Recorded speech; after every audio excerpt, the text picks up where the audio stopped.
Suspense.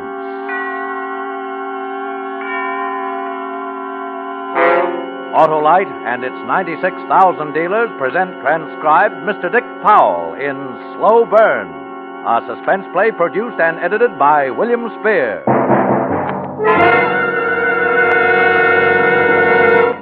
Fill her up, sir? Please do, my personable peddler of petroleum. How about your battery? Why, lad, I've got an Autolite Stay Full battery, the battery that needs water only 3 times a year in normal car use. An Autolite Stay Full battery? Say no more, my good fellow, for when you've said Autolite Stay Full battery, you've said the ultimate. This demon deliverer of starting stamina has over 3 times as much liquid reserve above the plates as batteries without Stay Full features. You sound like Harlow Wilcox. I sound like every motorist in modern memory who's been moved to murderous fury by one of the major causes of battery failure, namely a thirsty battery, but who has discovered the delight of the Autolite Stay Full battery, a battery that needs water only 3 times a year in normal car use. Sure, but you still sound like Harlow Wilcox to me. Well, by a curious coincidence, that couldn't happen again in 1,000 years. I am Harlow Wilcox. Well, why didn't you say so? Because right now I'm too busy saying you're always right with Autolite.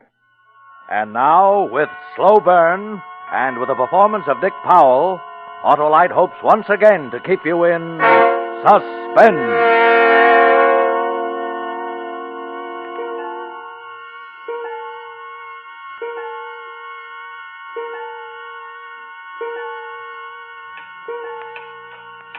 I'm standing here staring at a clock on a dresser in a crummy hotel room. I've been watching the minute hand drag itself up the face of the clock, and I'm not going to pull my eyes away from that minute hand until it touches 12. Because at 12, the slow burn that started in my insides way back 3 months ago, the slow burn that built till my whole body was on fire, is going to be soothed. Yeah, in another few seconds, it's going to be 12 midnight, and I'll be able to breathe again. Then they can come get me. I won't care. There it is. I can make that call now.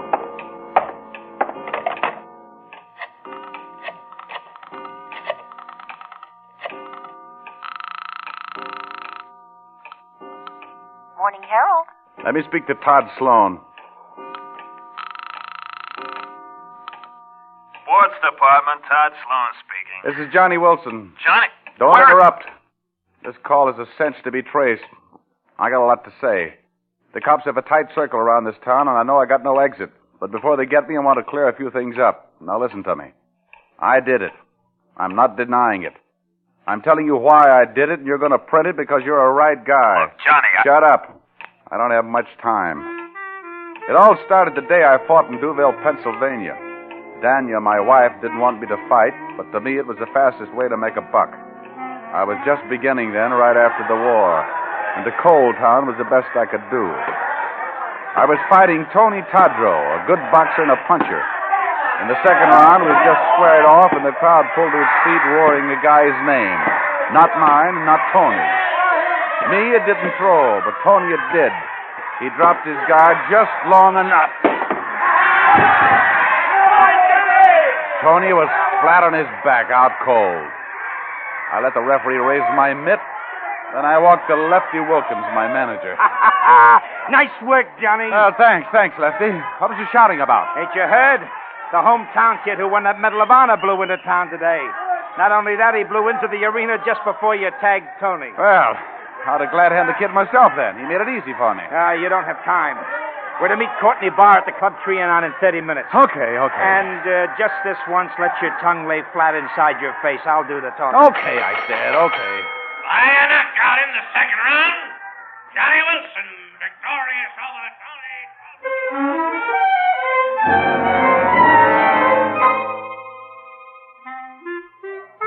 You saw Johnny fight tonight, Mr. Barr. He's good. It takes more than good these days. We know that, Mr. Barr. That's why I asked you in. All we need for him is the right build-up and the connection. Now, look, when I engine a show at a nightclub or a fighter, I want a reasonable chance to get my money back. Lefty, you never brought a fighter to the top yet. But this time it's different. Johnny Wilson is the next champ. Oh, don't beg him, Lefty. If he's too blind to recognize a good thing when it's shoved in front of him, let him get a seeing eye dog. Oh, I'd take a chance on Johnny if he had an exploitation angle. The way it is now, there's too many good boys bouncing around. Don't need the build-up will have to go into him. No. I'm returning to New York tonight. Goodbye, gentlemen. Yeah, he's got nothing. Nothing but money. Someday I'm going to walk into a bank and look at the stuff. You know they keep the trap behind little cages?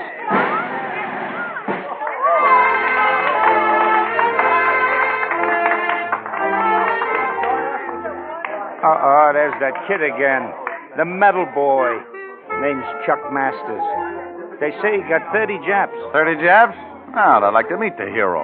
Well, it looks like maybe your Willie's coming right at us. Pardon me, but aren't you Johnny Wilson? Yeah, that's right. Oh, I got to the stadium just in time for the knockout. Sure like to congratulate you. Oh, thanks. 30 Japs, huh? You've been pretty busy. Me, I was in the medical corps, Walter Reed Hospital. Have a drink, Chuck? Oh, no, thanks. I can't stop. My family's waiting. I really have a favor to ask, Mr. Wilson. I'm chairman of the Juvenile Delinquency Committee. Oh, let me offer my congratulations. Thanks. Now, if you'll offer just one more thing, your services in an exhibition bout. You mean a benefit? Yeah. Look, Sonny, you're a nice, clean-cut American boy, and I like your style, but the only benefits I fight are for the Johnny Wilson fight. Now, wait a minute, Johnny, wait a minute. After all, we don't want to see no kids go wrong, do we? Who are you figuring on Johnny fighting? Well, nobody yet. I just got the idea. Do you box, Chuck? Me? Well, I did a little boxing in the 39th Infantry, strictly amateur. Then it's a natural. You box, Johnny. Oh, now, wait a minute. I couldn't. Sure you could. And you look like a welter, too. If you get into the ring with Johnny, it's a deal. Good idea. Good publicity. You don't understand. You can't ask a guy to fight unless you're willing yourself. Especially for nothing. You do, we do. You don't, we don't. Well, okay, it's a deal. Thursday night at the stadium. Yeah. All right, Lefty. What's the setup?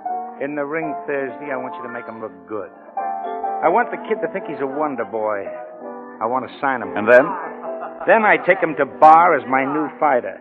Medal of Honor and all. No bar like that. Endorsed by Congress. Keep talking. We've got some of the exploitation angle he's talking about. And with the dough we make on Chucky Boy, we'll finance you to the title.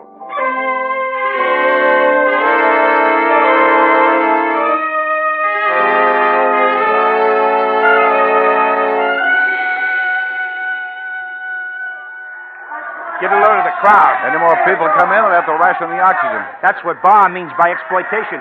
That Medal of Honor drags them in. There it is. Now remember, Johnny, don't win. You don't have to lose, but don't win.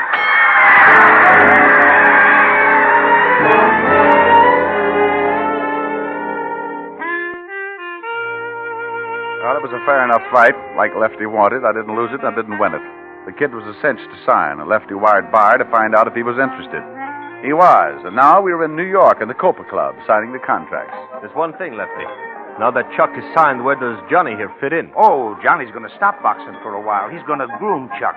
Me, I wasn't having any conversation just then. I was watching Chuck watch a long-haired, slinky dame come towards our table.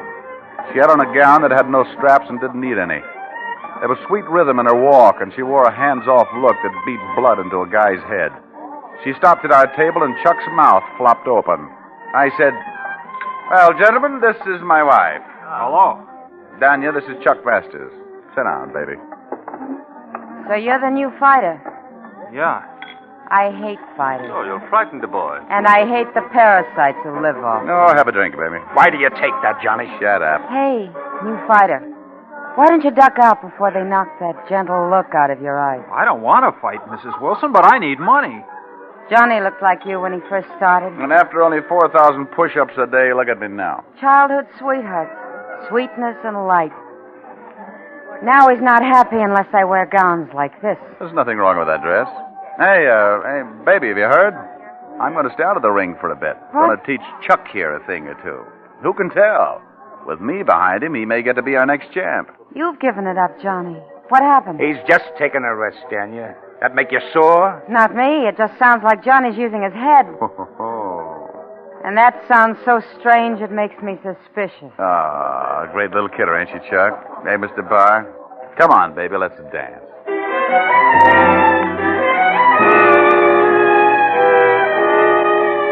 Now the publicity build-up started. Chuck was a hero. The story of the signing hit the papers coast to coast, border to border. The Fighting Marine. They traced his medals to every beachhead. I even came in for some publicity as Chuck's best friend, the guy who was sidetracking his own career to train him. And on the day Chuck signed for his first fight, with Whitey Carnes in the Bronx Coliseum it was, who should come in to give him his medical but my old CO from the Med Corps, Doc Peterson. Hey, Corporal Johnny Wilson. Well, don't make me say, what are you doing here? Tell me. I'm a fighter, Captain. Well. That's a far cry from Walter Reed Hospital, huh, Johnny? How you doing? So far, the Army paid off better. No, Doc, this is Chuck Masters. Oh, hiya, Chuck. Say, according to all the publicity I hear, you're going to be the next welter champ. Yeah.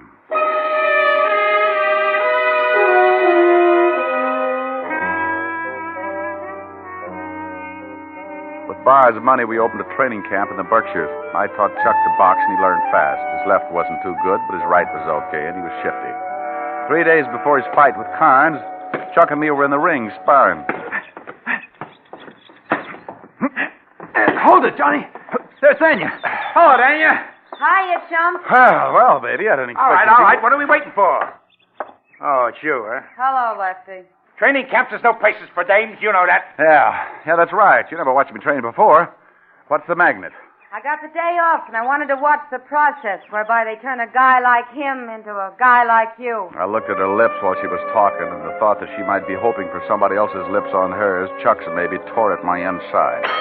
The gong sounded, and I went for him. Take it easy. Take it easy. Cut it out.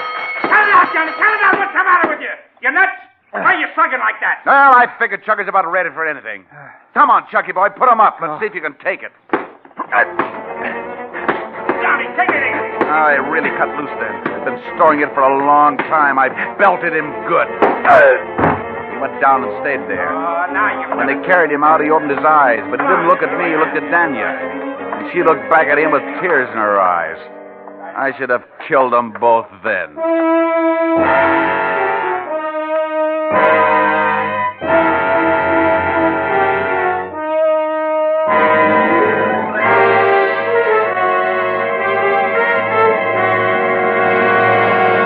Autolite is bringing you Dick Powell in Slow Burn, tonight's production in radio's outstanding theater of thrills, Suspense.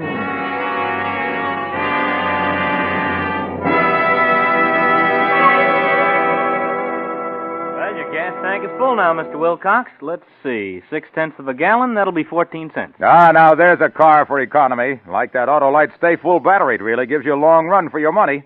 Why, did you know that in tests conducted according to SAE life cycle standards, Autolite Stay Full batteries gave 70% longer average life than batteries without Stay Full features? Sure did. Oh.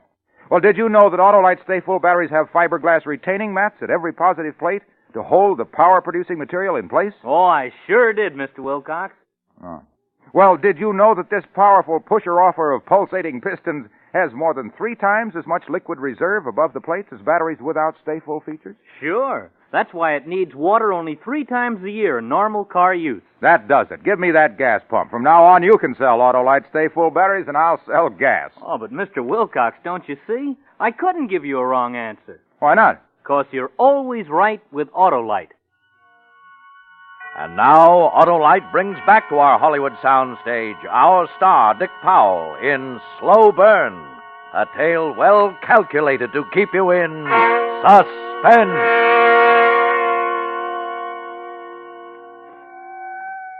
Still on the phone, Todd? Yeah. Well, hold it a second. I want to gander out the window.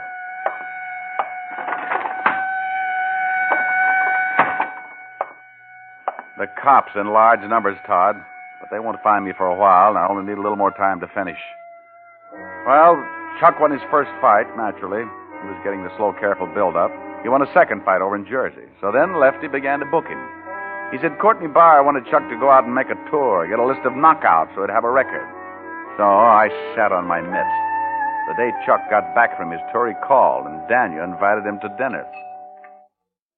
How was the tour, Chuck? Oh, fine.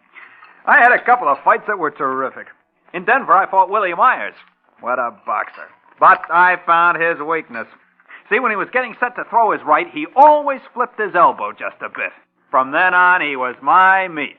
You're beginning to enjoy fighting, Chuck. Oh, why shouldn't he enjoy it? There's money in it. Sure. 50% of the purse and a bonus. Don't forget the bonus. Scrambled brains, cauliflower ears, and a nose smattered all over your face. A good fighter keeps his nose straight.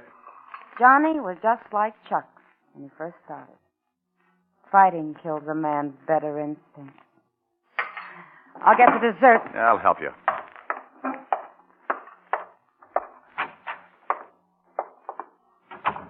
So I got no instincts. I'm just a bum, huh? Cut the pie, Johnny. Now, give me the knife. I'm not worth anything, huh? I stay with you because I'm trying to salvage what I think is still there. And that crack that I used to be like Chucky is Johnny, now. we can still save it. I want it to be the way it was. You stay away from him. What's the use? Come in and finish your dinner. You heard me. Stay away from Chuck or I'll finish him.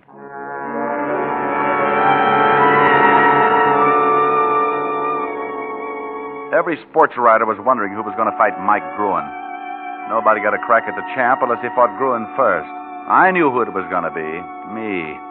And with the money left he got out of Chuck's fights, that was the deal we'd made. But, well, I was getting itchy about it. All this time, I wasn't getting any particular build-up. We were on the lake cruising around relaxing after 2 weeks of hard training. Bar and Chuck were watching a kid horsing around doing handstands in a canoe. I took Lefty to the other end of the launch. Yeah? Yeah, look, Lefty. I know, Johnny, I know. Now, don't worry about the Gruen bout. Maybe it would be smarter, Lefty, if you gave up my contract on the surface. Then you could hold off Chuck while my new manager signed me for that match. I can't, Johnny. Oh, why not? Now, don't get mad. But I had to give Barr 50% of your contract or he wouldn't back Chuck originally. But I got it fixed. Well, you dumb, stupid... I I spun around and saw a canoe floating bottoms up. Chuck was ripping off his clothes, but I got out of mine fast, too. Me and Chuck hit the water together. You see him, Johnny? Huh? No. I saw the kid, but I wasn't telling Chuck. He'd come up about 20 yards away, and he went down in the same spot. This was going to be publicity for me. I dove to the kid, grabbed his hair, and pulled him up. When the boat came up alongside, Lefty hauled him in. That's it, come on. When they pulled me into the boat, I saw Lefty point to the landing. Oh, look at that carload of reporters that just drove up. Chuck, you and Johnny get out of those wet clothes. I'll take care of the reporters. Reporters? Well, send them along, boys. Photographers, bring them on.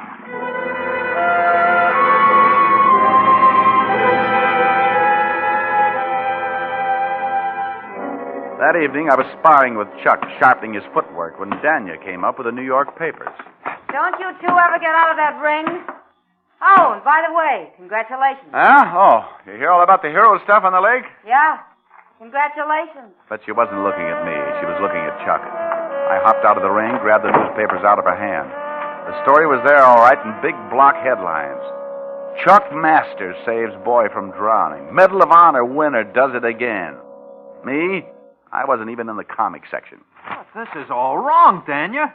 Johnny saved that kid. Yeah, Johnny saved that kid. Now Johnny's going to save himself. Where's that Lefty Wilkins? Oh, that's a dirty trick, Johnny. Chuck, you're trying to tell me you knew nothing of this. Your picture and life history on the front page. I swear. Now your eyes open, Johnny. Look what they've done to Chuck. How they made him lie just for the sake of publicity. I didn't lie. And what publicity? Your fight with Mike Gruen on the sports page. The whole double cross opened up like a filthy sunflower. I was the patsy, the fall guy, the jerk, the dummy. I was going to be the next champ. Yeah, the next champ under the dunce cap. I wanted to pound someone, something, anything. My eyes focused on Danya. I'm glad this has happened. Maybe, Johnny, now you'll give up. We'll have a chance to live decent, normal lives. I'm glad this has happened. I spark-plugged this whole thing so I could get that Gruen bout. I fixed it. Stupid, stupid, stupid. Shut up! You hit me. You miserable skunk. Come back here. Let her alone. Oh, I've been waiting for this, Chucky boy. Johnny, take it easy. Wait a minute. Chuck, Johnny. Take it, boy. What's going on here? Come on, take it easy. All right, now. Throw Wilson off the ground. Yeah, throw the bum out. Throw him out. Get out of here.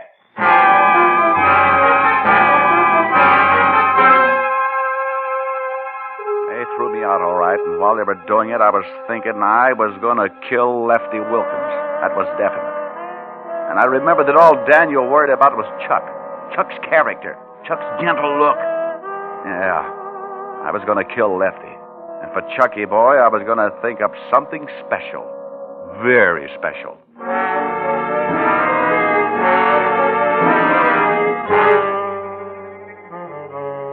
Day after day, I'd wake up with a new idea, but none good enough. Then one night I walked into a bar and saw someone. Someone who was going to give me the answer. It was my old CO, Doc Peterson. Corporal Johnny Wilson. Come on over and bring a drink with you. Thanks, Captain. Still medicing for the boxing commission? Yeah. Still fighting? Yeah, off and on. Glad to see you, Johnny. Hey, you're the second guy I've seen from our old outfit recently. Yeah? You remember that lieutenant in the Chemical Corps who nearly lost his eyes? I saw him. I met his new wife. A real mess. I guess we didn't do such a good job on his eyes. Eyes? What do you mean, Captain? You remember the fool got bichloride of mercury in him. Severe corneal lacerations. Lucky thing we caught him when we did, or he'd have gone permanently blind. It's a terrible thing when a man loses his eyesight. Yep. Suppose it was a man in your profession, huh, Johnny? Huh? Yeah. Good thing a guy can tell when that stuff gets in his eyes. And a guy can always tell. Burns like mad. Yeah, I guess it would. Well, I gotta be on my way, Johnny. Captain, how long would that stuff have to be in a guy's eyes to blind him permanently? 26 hours about, if he's in top condition. The captain left, and me, I walked the streets all night, most of the next morning until the 42nd Street Library opened. I went through 5 medical books before I found what I wanted. Eye anesthesia. Ponticaine.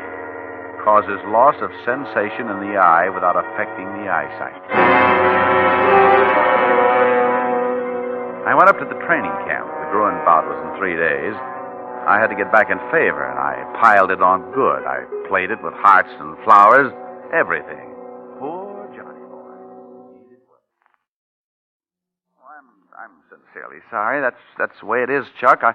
I'm sorry for the hassle I caused. I'd sure like to be with you for the night of the fight. Well, okay, Johnny. It'd be funny fighting a local match without you in my corner. Sounds fishy to me. You ain't the kind to forgive. Well, it ain't fishy, Lefty. Since Daniel left, things have been lousy with me. I'm out of dough. I gotta eat. I need the job. He gets the job, Lefty. He rates it. He taught me everything I know. I want him in my corner.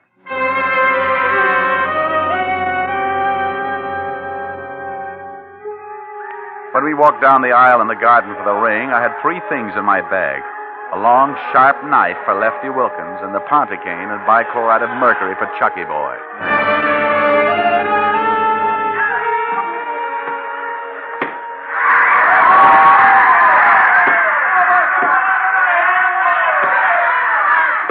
At the end of the 4th round, Chuck was way out in front and Lefty was beaming all over.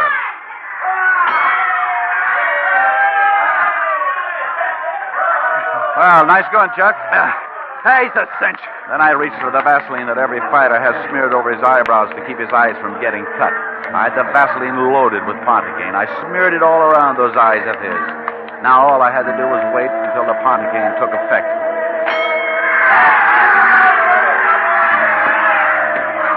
The next 3 rounds were a nightmare. Chuck seemed as good as ever, and Bruin was weakening fast.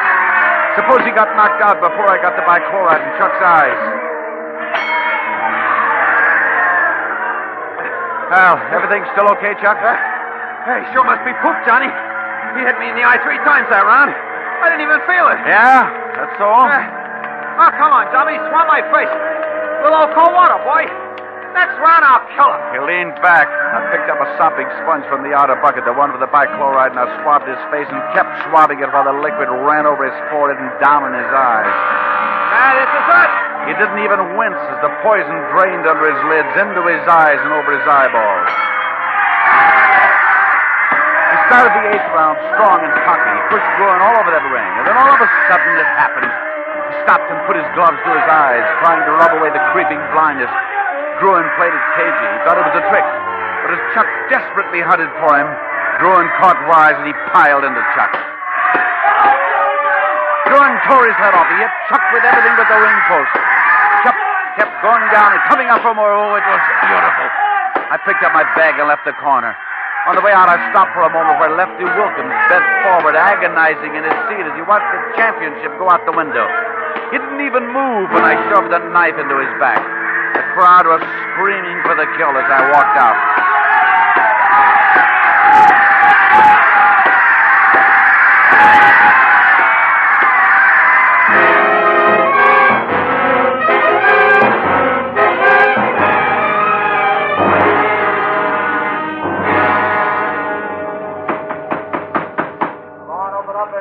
Still there, Todd?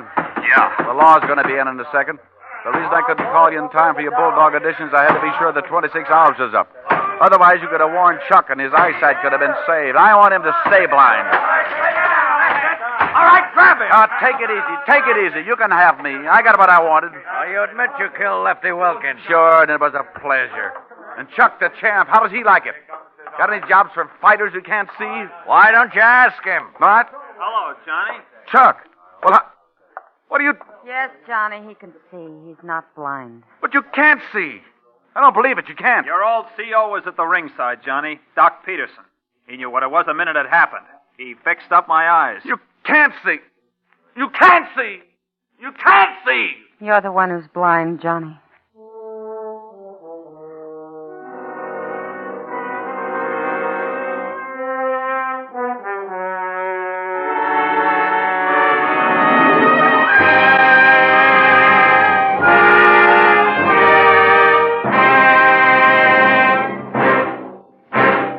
Suspense, presented by Autolite.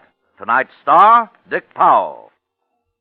Thanks, Mr. Wilcox. Come back again. I'll do that, son. I'll be back not only for gasoline, but any time I need ignition engineered Autolite spark plugs or any one of the more than 400 other products made by Autolite for cars, trucks, planes, and boats in 28 plants coast to coast. These include complete electrical systems used as original equipment on many makes of America's finest cars and trucks. Spark plugs, batteries, generators, coils, distributors, starting motors, bullseye seal beam headlights. All engineered to fit together perfectly, work together perfectly, because they're a perfect team.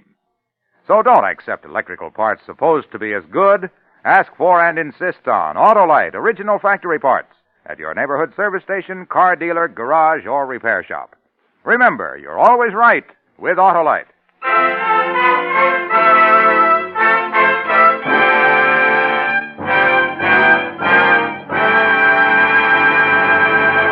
Next Thursday for Suspense, Loretta Young will be our star. The play is called Lady Killer, and it is, as we say, A tale well calculated to keep you in suspense.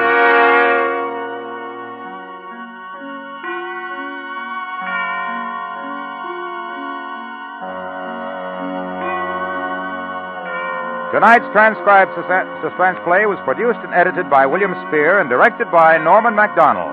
Music for Suspense is composed by Lucien Moraweck and conducted by Lud Gluskin. Slow Burn is an original play for radio by Fred Freiberger. Dick Powell may currently be seen in the motion picture version of the best-selling novel, Mrs. Mike, and may be heard each week in his own radio show, Richard Diamond, Private Detective. In the coming weeks, you will hear such stars as James Mason, Ronald Reagan, and Ginger Rogers. And don't forget, next Thursday, same time, Autolite will present Suspense, starring Loretta Young.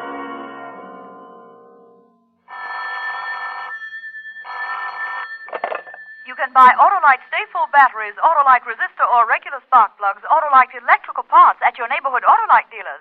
Switch to Autolite. Good night. Would you intentionally weaken your country? No. So don't do it unintentionally. Don't listen to or spread rumors against any race or religion. Speak up against prejudice, for unity and understanding. Strengthen America at home and abroad. Accept or reject people on their individual worth.